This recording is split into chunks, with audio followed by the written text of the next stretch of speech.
Hello everyone, welcome back to my channel. আমার গলার voice দেখে তো বুঝতেই পারছো ঠান্ডায় গলা একদম বসে গেছে।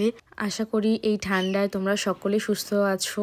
বৃষ্টি হওয়ার পরে হুট করে ঠান্ডাটা লেগে গেছে আর আমার গলাটাও বসে গেছে। অনেক দিন তোমাদের সাথে দেখা করা হয়নি নতুন কোনো ভ্লগের মাধ্যমে, তাই ভাবলাম 5 ডিসেম্বর ইটস মিন বৃহস্পতিবার আমি বাড়িতে একা ছিলাম আর কি রান্না করেছি, কি করেছি সারাদিনটা সেটাই তোমাদের শেয়ার করি। সেরকম কাজকর্মর দিকে মনোযোগ ছিল না বলেই আমি আজকে সারাদিন রান্নাবান্নার মধ্যেই ছিলাম। সকালে উঠে চিয়া সিড খেয়ে দিনটা শুরু করলাম আর এদিকে ডিম সেদ্ধ বসিয়ে দিয়েছি। আর বাবার জন্য আজকে ওটস একটু চিলা বানাবো, তাই আমি এক বাটি ওটস নিয়ে নিলাম আর মিক্সার গ্রাইন্ডারের মাধ্যমে এটা গুঁড়ো করে নেবো। আমাকে এরকম অনেকজন মানুষ বলেছে যে যাদের ব্লাড প্রেশার, ব্লাড সুগার, তাদের জন্য কি ব্রেকফাস্ট বেশি ভালো হবে। আমার মতে প্রতিনিয়ত এক নিয়মে বা একরকম খাবার না খেয়ে একটু টেস্টটা বদলানোর জন্য ভাত রুটির পাশাপাশি ওটস আর সুজি দেওয়াটা বেশি ভালো হবে আমার মতে। আর তোমরা দেখতেই পাচ্ছ আমি এই চিলার মধ্যে অনেক ধরনের ভেজিস অ্যাড করছি। তোমরা চাইলে তোমাদের মন পছন্দ ভেজিস অ্যাড করতে পারো। আমার বাবা সবজি খেতে ভীষণ ভালোবাসে, তাই ভাবলাম এই চিলার মধ্যে অনেক ধরনের ভেজিটেবিল দেবো। আমি পরে বানাবো বাবার চিলাটা, এইদিকে আমি আমার ব্রেকফাস্টটা করিনি কারণ বাবা সকালবেলা বেরিয়েছে। তো তোমাদের জানিয়েছিলাম যে আমি মুসলি খাবো, তো আমি ভাবছি এবারে কলাটা দিয়েই মুসলি খাই। কলা নিয়ে নিয়েছি আর অল্পটুকু এবার দইও নেবো। আর তার সাথে এবারে মুসলির জন্য আমি চকলেট মুসলি ইউজ করছি। তোমরা চাইলে তোমাদের মন পছন্দ মুসলি খেতে পারো।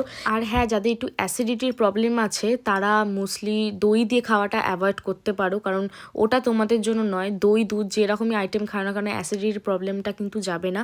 আমি অনেক দিন পর খাচ্ছি বলে তাই ভাবলাম যে আজকে দই দিয়ে খাই। এদিকে আমার বাবা চলে এসছে, আমার ব্রেকফাস্টও করা হয়ে গেছে, তাই বাবার ব্রেকফাস্টটা করে দিয়েছি। দেখতে পাচ্ছ একদম গোল করে চিলা করছি আর অল্পটুকু তেল দিয়েছি, তেল না দেওয়ার মতনই।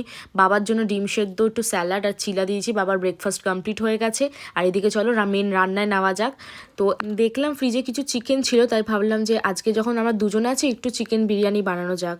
তো এখানে কিছু পেস্ট বানাবো, যেখানে আদা, রসুন, লঙ্কা, পেঁয়াজ আর টমেটো দিয়ে এই পেস্টটা বানিয়ে রেখে দিয়েছি। আর তার আগে আমি একটু দই আর নুন দিয়ে একটু ম্যারিনেশন করে রেখেছিলাম চিকেনটাকে, তোর মধ্যে ম্যারিনেশন করে রেখে দিলাম। চিকেন কষার জন্য এইটাই যথেষ্ট, আর কিছু লাগবে না। যেহেতু বাবা খাবে, একটু গ্যাস্ট্রো প্রবলেম যা আছে তাদের জন্য বলবো রান্নায় দই ইউজ করো, রান্না আরও বেশি ফ্লেভারফুল হবে আর তেলটাও কম ইউজ হবে। এবার নতুন করে বিরিয়ানি কীভাবে করতে হয় সেটা না হয় বলতে লাগবে না, কারণ তোমরা সকলেই জানো বিরিয়ানি কীভাবে করতে হয়। ইউটিউবে তো তোমরা অনেকেই ভিডিও দেখেছো বিরিয়ানি করার, তো আমি সেরকমভাবে শেয়ার করলাম না। আমি যখনই বিরিয়ানি করি চেষ্টা করি একটু বড় জায়গায় বিরিয়ানি করার। এতে কি হয়, যখন স্টিম হয় লাস্টে যখন আমি ভাপাই তো ওটা খুব ভালোভাবে হয়। এটা দম বিরিয়ানিও বলতে পারো। রায়তাটা একটু অল্প করেছিলাম কারণ বাবা বলেছিল একটু রায়তা খাবে আর আমার সেরকম খেতে ইচ্ছা করছিল না, আর রিনিশা তো খাই না। তো আমি ওর জন্য একটুখানি পেঁয়াজ কেটে দিয়েছিলাম। একসাথেই খেতে বসবো তাই 3টে প্লেটে একদম সার্ভ করে নিয়েছি। আর এই দিকে দেখতে পারো ভাতটা একদম ঝরঝরে হয়েছে। আমি যখন খেতে বসেছি তখনই রেকর্ড করেছিলাম, একদম ঝরঝরে ভাত হয়েছে। তার সাথে আমি ডিমও দিয়ে দিয়েছিলাম কারণ আমি একটু ডিম খেতে ইচ্ছা করছিল বিরিয়ানির সাথে। তারপর সন্ধ্যেবেলা বেরিয়ে পড়েছিলাম রেডি হয়ে। আর মা বাড়ি যাবার আগে আমার ফুচকা খেতে খুব ক্রেভিং হচ্ছিলো, তাই ভাবলাম চলো ফুচকা খাওয়া যাক। আর ফুচকা খেয়ে দেন মা বাড়িতে পৌঁছালাম। মা বাড়িতে দেখি সবাই রেস্ট নিচ্ছে আর এদিকে মামির ভিডিওটা এডিট করতে সাহায্য করছিলাম।